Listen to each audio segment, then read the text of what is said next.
भारत के सर्वोच्च न्यायालय के माननीय न्यायमूर्ति श्री एन कोटेश्वर सिंह जी, भारत के सर्वोच्च न्यायालय के माननीय न्यायमूर्ति आदरणीय बागची जी, पटना उच्च न्यायालय के माननीय मुख्य न्यायाधीश श्रीमती मीनाक्षी मदन राय जी, पटना उच्च न्यायालय के माननीय न्यायाधीश श्री राजीव रंजन प्रसाद जी, बिहार सरकार के मुख्य सचिव प्रत्यय अमृत जी, बिहार के महाधिवक्ता SD संजय जी, विपाट के महानिदेशक श्री डॉक्टर B राजेंद्र जी, होम डिपार्टमेंट के गृह सचिव कुंदन कुमार जी, पटना उच्च न्यायालय के सभी माननीय न्यायाधीश गण, सभी विधि विभाग से जुड़े हुए साथीगण, न्यायिक पदाधिकारीगण, हमारे कई जिले के SP आए हैं, SP आरक्षी अधीक्षकगण, उपस्थित सभी वरीय पदाधिकारीगण। ये स्वाभाविक है कि आज जो दो दिवसीय राज्य स्तरीय सम्मेलन का आयोजन अपने आप में बिहार के लिए एक ऐतिहासिक दिन होगा, जब बिहार जैसे राज्य में जहां देश के लगभग 10% की आबादी और लगभग 14 करोड़ लोगों को न्याय देने वाले लोग, चाहे वो न्यायाधीश हों या हमारे पुलिस के पदाधिकारी हों या बिहार सरकार के अन्य पदाधिकारी हों, जो माननीय कोटेश्वर सिंह जी ने, बागची जी ने और बहन मीनाक्षी मदन जी ने जो अपनी बात रखा, कहीं दो मत नहीं, बिहार का एक ऐतिहासिक विरासत है और इस विरासत में न्याय के साथ विकास ये लगातार बिहार में किया भी जा रहा है और आपके नए कानून आने के बाद इसको और अच्छे ढंग से कैसे हम कर सकते हैं, इस पर कई 5 मुद्दे आप लोगों ने तय किए हैं, इस पर आप चर्चा भी करेंगे।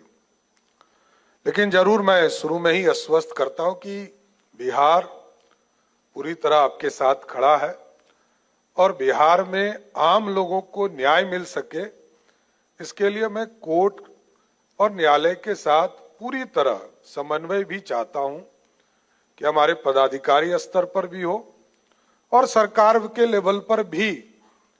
हम लोग भी चाहते हैं कि 3-3 महीने पर ऐसी बैठकें हों जिससे कि सरकार के साथ कोऑर्डिनेशन भी, जिससे कि नीचे जो एक प्रैक्टिकल तौर पर अभी माननीय न्यायमूर्ति जी ने जो बताया, कोटेश्वर सिंह जी ने, उस पर उन्होंने ठीक कहा, केस कैसे होते हैं,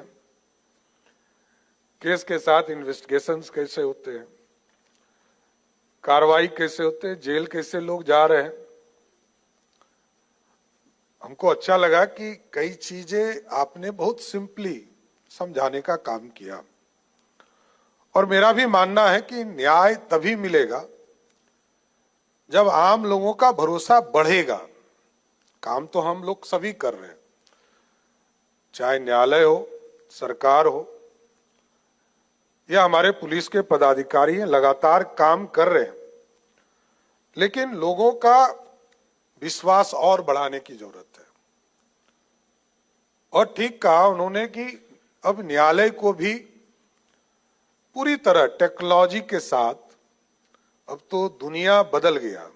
आज से 20 साल पहले लोगों के पास मोबाइल नहीं था, आज कोई व्यक्ति नहीं है जिसके पास मोबाइल नहीं है, कोई व्यक्ति नहीं है जो इंस्टा, फेसबुक, ट्विटर या अन्य चीजों पर उपलब्ध नहीं है।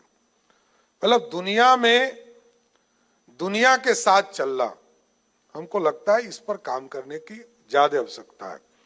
कई कानून आपके आए, बीएनएस में हो, चाहे बीएनएस एसएस हो, बीएसए हो, ये सभी प्रक्रिया में पूरी तरह न्याय को आगे बढ़ाने के लिए भारतीय न्याय संहिता, भारतीय नागरिक सुरक्षा संहिता, भारतीय साक्ष्य अधिनियम, इसको अधिक पारदर्शी, वैज्ञानिक और तकनीक सक्षम एवं नागरिक केंद्रित बनाने की दिशा में हम लोगों को परिवर्तन करने पड़ेंगे। और स्वाभाविक है कि आज जिस तरह की स्थिति खड़ी है, इसमें इस कार्यशाला के माध्यम से अपराधी जेल के अंदर रह सके, इसको ज्यादा चिंता करनी चाहिए हमको। और ये कम समय में कैसे हो सकता है, क्योंकि प्रक्रिया पूरी करनी है। मैंने देखा एक केस में 48 दिन लगे जब उनको छपरा के एक मामले में सजा देने का काम आपके न्यायालय ने दिया। पुलिस ने भी काम किया और पुलिस ने चार्जशीट करके जब आपको समर्पित किया, पूरी प्रक्रिया मात्र 48 दिनों में हुआ। यह भी हम ही कर रहे हैं, कोई दूसरा नहीं कर रहा है। तो इसका मतलब है कि हम सबको मिलकर यदि कानून की प्रक्रिया को पुलिस और न्यायालय दोनों मिलकर इन चीजों को आगे बढ़ाएंगे तो और अधिक लोगों को न्याय मिल सकेगा। इस पर हमको काम करना चाहिए। मैं कई चीजों को देखता रहा, बीच में मैं होम मिनिस्टर भी था, तो मैं देखता था कि कई थाने हमारे सीसीटीएनएस से जुड़े नहीं थे। मैंने कहा इसको जोड़ना चाहिए, तुरंत जोड़ना चाहिए। और मैं तो इससे आगे बढ़ने के लिए अपने पदाधिकारी को हमने कहा है कि आईटी डिपार्टमेंट हमारे ऐसे सिस्टम्स भी ठीक कर रहे हैं कि मैं तो ये कहता हूं कि थाना कौन आता है और थाना से लौटकर कौन जाता है और थाना कौन लगातार आता है, ये भी चिन्हित करना चाहिए। क्योंकि हम सिर्फ किसी के माध्यम से यदि न्याय दे रहे हैं तो वो भी अपराध है।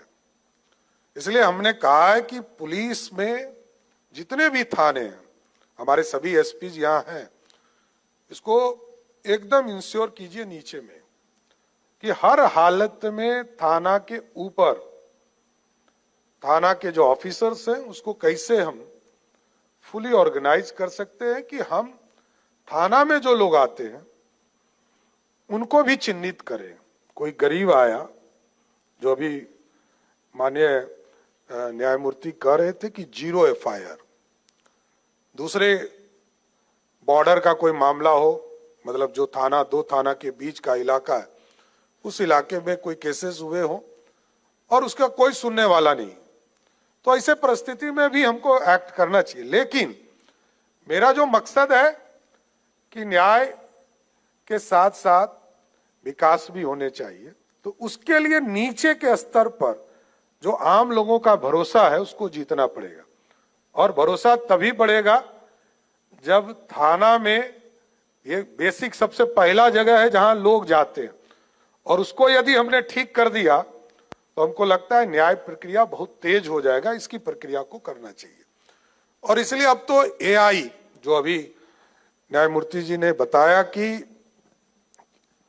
अब एआई का उपयोग हम कर सकते हैं, और एआई उपयोग करने से आपको सब पता चल जाएगा कि कौन थाना में आया था, कौन, कहीं क्राइम यदि सीसीटीवी कैमरा में हो रहा है। मैंने तो अभी इसको यूज करने के लिए मैं 2014 से प्रयास कर रहा हूं। मैं बता रहा हूं 2014 में मैंने ट्रैफिक सिस्टम में इसको लगाने के लिए कहा था, और 2014 में इसलिए लगाना शुरू किया था पटना जैसे शहर में कि यदि ट्रैफिक जाम डाकबंगला चौराहा है तो उसको दूसरा रास्ता क्या दे सकते हैं, उधर से डाइवर्ट कीजिए। तो वही मैकेनिज्म हमको लगता है कि अब यहां यूज करने की जरूरत है। यदि हम एआई को यूज करते हैं तो आपको रेड फ्लैगिंग, ग्रीन फ्लैगिंग, या जिस भी तरह के आप अपने चीजों को ऑर्गेनाइज करेंगे, उससे आप सीधे कनेक्ट हो जाएंगे कि किस इलाके में हमको अधिक ध्यान देने की जरूरत है और कहां गड़बड़ी हो रही है। अभी हम सीएम डैशबोर्ड भी हम लोगों ने बनाना शुरू किया है। 15 अगस्त तक हमने ये पूरी संरचना को तैयार करने के लिए कहा है। हमने एक कार्यक्रम चलाया, सहयोग कार्यक्रम। आप लोगों को भी जानकर खुशी होगी कि सहयोग कार्यक्रम मैंने चलाया, उसमें सब ऑटोमेटिक है, किसी को कुछ नहीं करना है। फिक्स किया कि 30 दिन में ऑर्डर करना है। अभी जब आपने बताया ना कि चाणक्य लॉ यूनिवर्सिटी से जब हम लोग को डीरेगुलेशन पे लगातार बैठकें शुरू हुई, तो हम लोगों को लगा कि इतना तेजी में काम कैसे हो सकता है, हमारी आदत नहीं रही। तो हम लोगों ने कहा कि इसको ऑर्गेनाइज करना चाहिए। तो मैंने 30 दिन का एक टाइम फ्रेम किया बिहार में सभी काम के लिए। सहयोग कार्यक्रम चलते हैं हमारे, पहले मंगलवार और तीसरे मंगलवार को मैं इसको कराता हूं, और ये सभी प्रखंडों में मोटा मोटी हमारे होते हैं, 534 प्रखंड है। और इसमें हमारी व्यवस्था है, किसी ने आवेदन दिया और 10 दिन तक ऑर्डर नहीं आए तो मुख्यमंत्री कार्यालय उसको पहला नोटिस भेजता है। सबसे हाईएस्ट लेवल का व्यक्ति, बिहार में जो एडमिनिस्ट्रेशन है उसके सबसे हाईएस्ट लेवल का नोटिस जाता है। दूसरा, 20 दिन में यदि उसने नोटिस 20 दिन में फिर काम नहीं किया तो 21वें दिन में दूसरा नोटिस देता हूं कि आप इस काम में ऑर्डर कीजिए, सही है गलत है, ऑर्डर आप निकालिए। तीसरा, 25 दिन के बाद मैं 26वें दिन इसको फिर मैं इंप्लीमेंट के लिए नोटिस भेजता हूं और वो अंतिम होता है। और 30 दिन में यदि किसी ने ऑर्डर नहीं किया तो 31वें दिन उसको सस्पेंशन ऑर्डर देना है, कोई दूसरा काम नहीं करना, वो इस लायक ही नहीं रहेगा। आपको जानकर खुशी होगी कि पहला नोटिस मैंने 9000 लोगों को दिया, दूसरा नोटिस मात्र 350 लोगों को दिया, और पूरे बिहार में मुख्यमंत्री को तीसरी बार किसी ने चैलेंज किया तो एक अफसर था जिसने चैलेंज किया कि नहीं 3 नोटिस आपका लेंगे ही। अब आप सोचिए, किसी राज्य में 4 लाख आवेदन 30 दिन में लोग निष्पादित कर रहे हैं, इसका मतलब इफिशिएंसी हमारे में है, हम आगे बढ़ सकते हैं। तो जुडिशरी और कार्यपालिका जस्ट दोनों डिफरेंट जोन है, लेकिन दोनों एक सहयोगी बनेंगे तो हमको लगता है कि हमको और न्याय मिल सकेगा। अब इसमें मैंने दूसरा रास्ता निकाला है, फिर मैंने इसको रैंडमली चेक कराया तो लगभग 7000 ऑर्डर हमको यह बताया गया कि इसमें गलत है। मतलब किसी ने ऑर्डर ये कर दिया कि हम इसको नहीं देखते हैं, दूसरा आदमी देखता है, तो ये ऑर्डर नहीं हो सकता है। तो मैंने कहा कि इसको रैंडमली चेक कराइए, तो लगभग 7000 आए। तो मैंने कहा बीडीओ यदि ऑर्डर किया है तो इसको कहिए अब एसडीओ जांच करेगा, एसडीओ ने किया है तो डीएम जांच करेगा, डीएम ने किया है तो कमिश्नर जांच करेगा, कमिश्नर ने यदि गलत ऑर्डर किया है तो उसको सेक्रेटरी लेवल पर जांच करे। और इसके बावजूद यदि लोगों को न्याय नहीं मिलेगा तो हम जरूर आश्वस्त करते हैं कि महीने में 1 दिन वैसे लोगों से मिलूंगा जिन लोगों को बिहार के किसी भी प्रशासनिक पदाधिकारी ने न्याय नहीं दिया, और सीधा उसको जोड़ूंगा। जो आपका आदेश है ना, वही में हम लोग मानेंगे। वीडियो कॉन्फ्रेंसिंग में सारे ऑफिसर्स को रखेंगे और पूछेंगे कि क्यों नहीं न्याय मिला, न्याय देना है। और यदि हम कार्यपालिका या पुलिस पदाधिकारी सही से काम करेंगे तो हमको नहीं लगता कि न्यायालय में जाने की ही जरूरत पड़ेगी। न्यायालय में जाना तो हम गलत कर रहे हैं इसलिए जाना पड़ रहा है, हमारे ऑर्डर से संतुष्ट नहीं है लोग, इसलिए जाना पड़ रहा है। अभी 4 करोड़ से अधिक केसेस के बारे में न्यायमूर्ति ने बताया, लेकिन उसमें 3 करोड़ तो क्रिमिनल केसेस हैं। क्रिमिनल केसेस में तो कार्रवाई हमको करनी ही पड़ेगी, लेकिन कई चीजें हम लोगों ने किया है, चाहे वो फॉरेंसिक के वैन हो या मोबाइल फॉरेंसिक के लिए चीजें उपलब्ध कराना हो, चाहे, क्योंकि हमारे यहाँ लगभग जो बता रहे हैं आंकड़े हमारे सरकार के द्वारा लगभग 26,000 से अधिक घटना स्थलों पर वैज्ञानिक तौर पर जांच की गई। लेकिन एक जो माइन्यूटली आपने बताया कि सब केसेस को लंबा नहीं करना चाहिए, लेकिन एक जो माइन्यूटली आपने बताया कि सब केसेस को लंबा नहीं करना चाहिए, कुछ चीजों को जो नॉर्मल केसेस है उसको कितनी जल्दी हम निष्पादित कर सकते हैं उसका रास्ता बनाना चाहिए। और ठीक कहा, गवाह हम लोग तो दोनों साइड से लड़ते हैं, कभी इधर से, हम तो लंबे समय तक इलेक्शन पिटीशन फेस करते रहे। तो मेरा यह अनुभव रहा कि जब जिसके निगेटिव रहता है वो उतना लंबा लिस्ट दे देता है गवाह का। अब है कि उसको कितना जल्दी हम निष्पादित कर सके, क्योंकि आपका ऑर्डर है कि आप 6 महीने में उसको कंप्लीट करना है, लेकिन हमको लगता है 6 साल लग जाता है तब भी ऑर्डर नहीं आता है।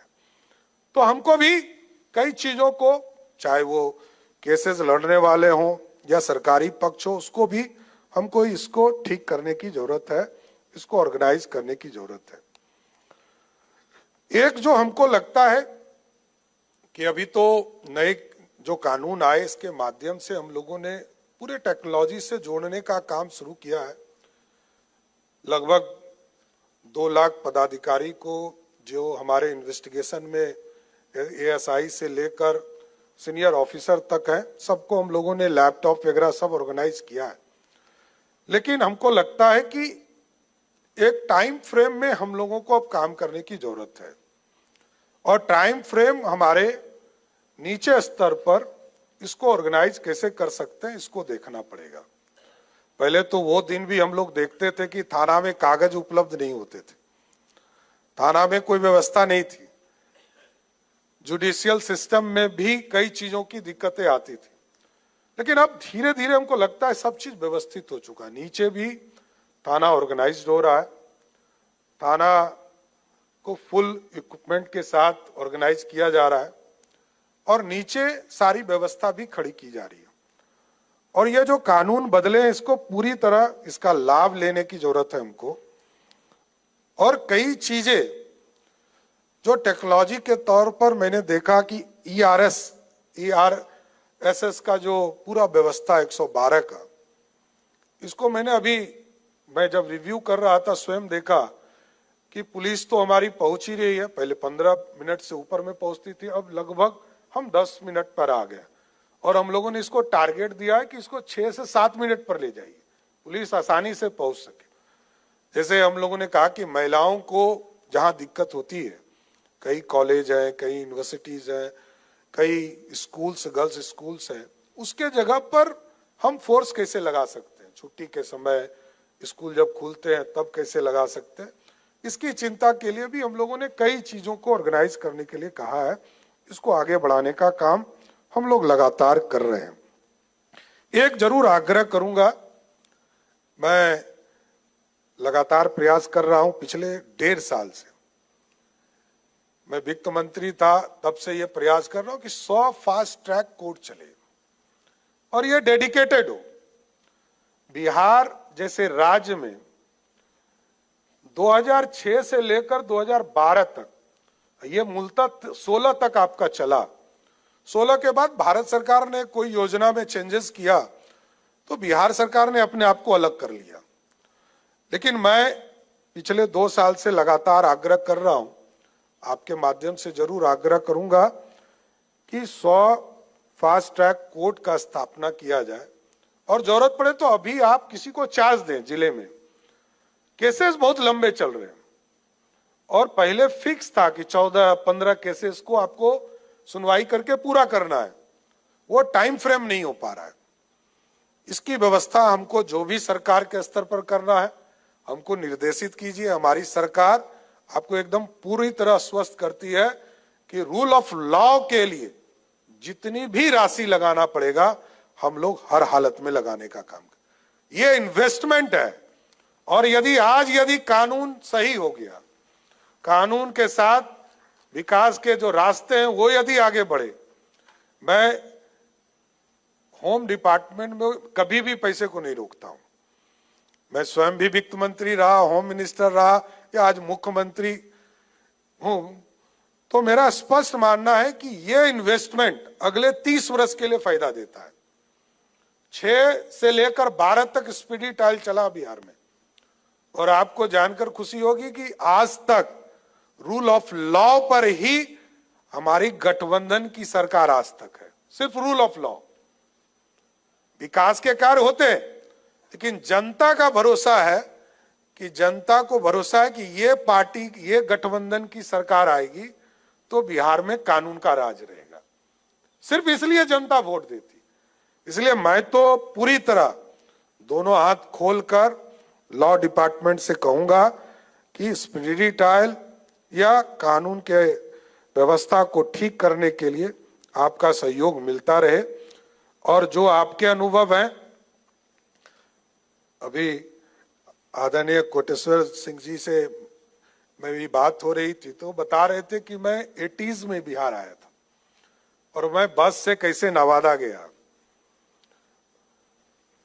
आदरणीय बागची जी से बात हो रही थी तो उन्होंने एक अच्छी चीज हमें बताया कि बिहार में, बिहार के लोग एजुकेशन के लिए जाने जाते पूरे देश और दुनिया में, और आप एक बड़ी संख्या को छोड़ देते हैं जो बाहर जाके पढ़े। इसकी भी व्यवस्था करनी चाहिए। तो मैं सिर्फ उनको बता रहा हूं कि अभी इसी माह हम 211 डिग्री कॉलेज एक साथ खोलने जा रहे हैं और लगभग 534 मॉडल स्कूल हम बिहार में स्थापित करने जा रहे हैं। और इसकी संरचना, ये हम लोगों को एहसास है कि लगभग 14 लाख बच्चे बिहार के +2 पास करते हैं और हमारी कैपेसिटी 6 लाख है, जिसको हम बिहार में हायर एजुकेशन के लिए दे पाते हैं। हमारे इसलिए लाखों बच्चे बाहर जाते हैं। तो और जो गौरवशाली इतिहास है कि दुनिया को शिक्षा का केंद्र माना गया बिहार, और जब भी हम लोग नालंदा जाते हैं, और हमको तो वो दिन याद है जब आदरणीय प्रधानमंत्री नरेंद्र मोदी जी तीसरी बार प्रधानमंत्री बनकर गया नालंदा आए थे, तो हमको उन्होंने एक टास्क भी दिया है। उस दिन तो हम लोग, नीतीश जी और मोदी जी ने जो सपना देखा था नालंदा यूनिवर्सिटी का, उसकी तो शुरुआत हो गई। अब वहां यूनिवर्सिटी बन गए, अब वहां पढ़ाई भी शुरू हो गया। लेकिन कहा कि विक्रमशिला भी तुम्हारा ऐतिहासिक धरती है, जो नालंदा से भी पूर्व है, उसको भी स्थापित करो। तो मैं जरूर आश्वस्त करता हूं कि नॉलेज की धरती जो विक्रमशिला है, उसको भी इसी साल हम लोग जमीन पर उतारने का काम कर सकेंगे।